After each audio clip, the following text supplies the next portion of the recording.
तुम्हारे लकड़ियों को अपनी शरीर से लपेट लेता हूँ, लेकिन तुम लकड़ियों को ले जाकर पटकना मत, चुपके से रखना। बहुत समय पहले की बात है। एक गांव में एक परिवार रहता था। उस परिवार में 7 भाई और एक बहन थी। उनके माता पिता बचपन में ही देहांत हो गया था। सभी भाई बहन ने भी अपनी जिम्मेदारियां समझ ली थी। शुरू में सबको गुजारा करने में काफी परेशानी हुई थी, लेकिन समय के साथ उन्होंने माँ बाप के बिना जीना सीख लिया। ये उस समय की बात है जब समाज के पुरुषों का काम जंगली जानवरों, पक्षियों का शिकार करना और औरत का काम सिर्फ घर के काम काज करना और बच्चों को संभालना होता था। 7 भाई और बहन गांव में बड़े प्यार से मिलजुल कर रहते थे। दिन निकलते ही सातों भाई शिकार के लिए जंगल निकल जाते और बहन सबके लिए खाना पकाती थी और घर के बाकी दूसरे काम करती थी। भाई जब जंगल से वापस आते तो साथ में जानवर, पक्षी आदि को मार कर लाते थे। बहन उनके मांस को पकाती और सब भोजन करते थे। ऐसे ही दिन गुजर रहा था। एक दिन 7 भाई जंगल में शिकार करने के लिए गए थे। शाम होने वाली थी। बहन सबके लिए खाना बना रही थी। जब वह सब्जी के लिए हरा साग काट रही थी, तभी हंसिया की तेज धार से उसकी उंगली कट जाती है। कटी हुई उंगली से खून बहने लगी। बहन ने सोचा, अगर मेरे भाइयों ने कटी हुई उंगली और इतना सारा खून देखेंगे तो बहुत परेशान होंगे। इसीलिए अपने भाइयों को यह बात नहीं बतानी चाहिए और उनसे छिपा कर रखना होगी। इसीलिए मैं एक काम करती हूँ, इस खून को अपनी कपड़े से पोंछ देती हूँ। परंतु मेरे भाई कपड़े में लगे हुए खून के बारे में पूछेंगे तो मैं क्या जवाब दूंगी? मैं ऐसा करती हूँ कि मैं ये खून दीवार पर पोंछ देती हूँ, लेकिन फिर मेरे भाइयों को तो ये अच्छे से दिखाई देगा। क्या करूँ क्या करूँ? बहन बेचैन होकर इधर उधर घूमने लगी, लेकिन उसे कोई ऐसी जगह नहीं मिली जहाँ वह अपना बहता हुआ खून पोंछ सके और उसकी भाइयों की नजरों से बच सके। उसे कोई उपाय ना मिलने पर उसने सोचा, एक काम करती हूँ, खाने के लिए जो साग बना रही हूँ उसी में ये खून पोंछ देती हूँ। इससे मेरे भाइयों को कुछ नहीं पता चलेगा। उसने साग में खून पोंछ दिया। शाम को सभी भाई जंगल से वापस आए तो बहन ने सभी भाइयों के लिए खाना परोसा। आज 7 भाई जब खाना खा रहे थे तब उन्हें साग बहुत ही स्वादिष्ट लगा। सातों अपनी उंगलियां चाटते रह गए और अपनी बहन की तारीफ करने लगे। क्या बात है बहन, आज बहुत स्वादिष्ट साग बनाई हो। इतना स्वादिष्ट साग तो मैंने अपनी पूरी जिंदगी में कभी नहीं खाया। हाँ भैया, मैं भी इतना स्वादिष्ट साग पूरी जिंदगी में नहीं खाया। बहन ने कुछ नहीं बोला। दिन भर के थके होने के कारण सातों भाई उस दिन जल्दी सो गए।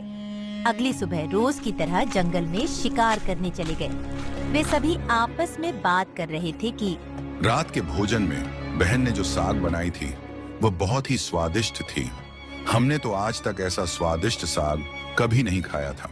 सबने तय किया कि आज घर चलकर इसके बारे में अपनी बहन से जरूर पूछेंगे कि साग में उसने ऐसा क्या मिलाया था जो साग इतनी स्वादिष्ट बनी थी।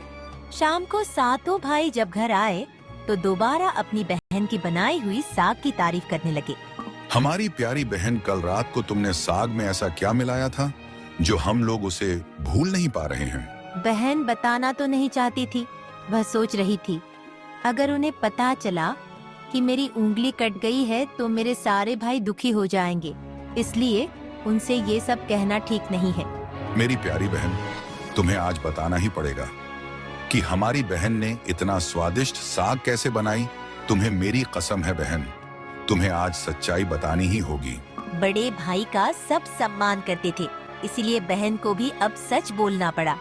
उसने धीरे धीरे सारी बात बताते हुए कहा, भैया, जब मैं साग काट रही थी तब मेरी उंगली कट गई और बहुत सारा खून बहने लगा। फिर मैंने आप लोगों से छुपाने के लिए साग में ही वो सार खून पोंछ दी। मुझे लगा आप लोग यह बात सुनकर बहुत दुखी हो जाएंगे। यह बात सुनकर बड़े भाई सोचने लगा, इसका खून से सना सब्जी इतना स्वादिष्ट लगता है तो इसका मांस कितना स्वादिष्ट होगा। रात को खाने के बाद सातों भाई सोने के लिए चले गए। सभी भाई कमरे में पहुंच गए।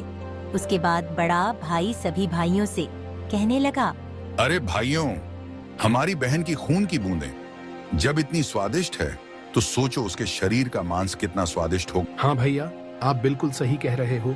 भैया, मैं भी आपसे यही बात कहने वाला था।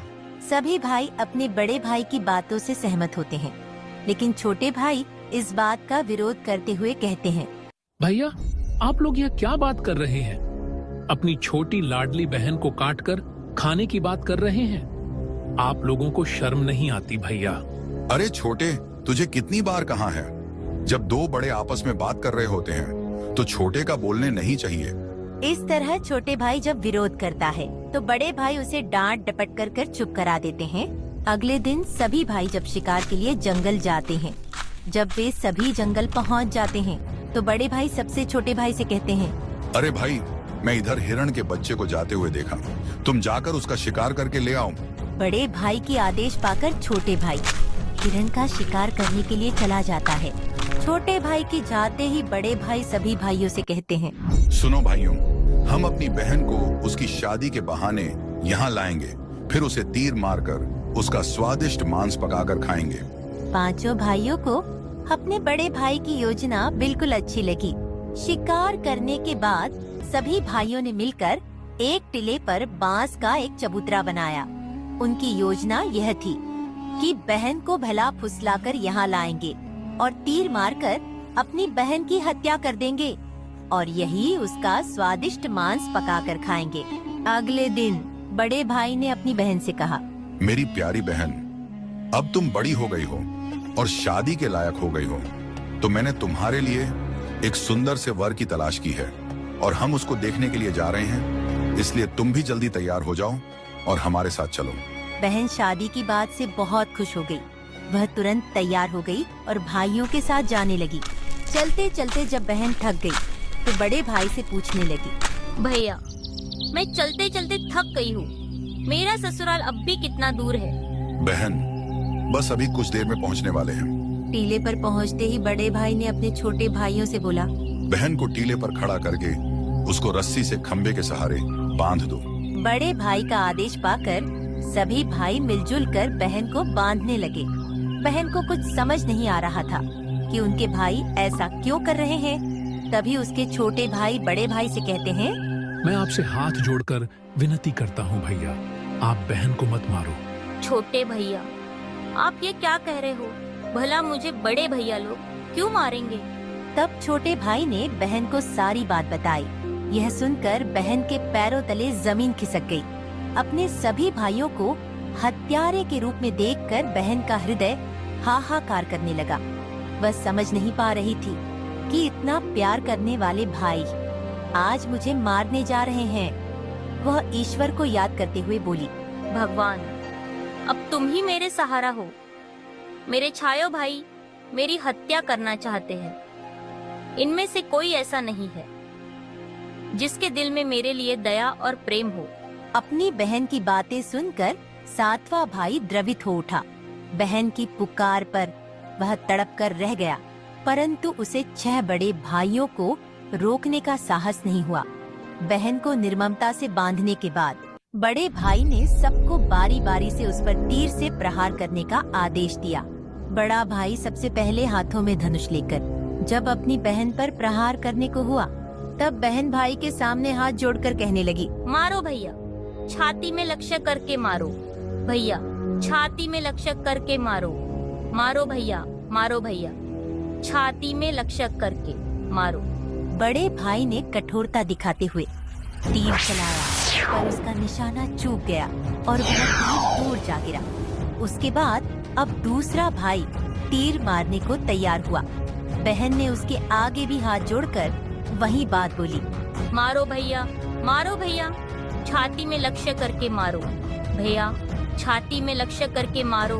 मारो भैया, मारो भैया, छाती में लक्ष्य करके मारो। इसी तरह एक एक करके सभी भाइयों ने बारी बारी से बहन की छाती में लक्ष्य करके तीर मारने की कोशिश की, परंतु बहन हर बार यही बात कहती रही,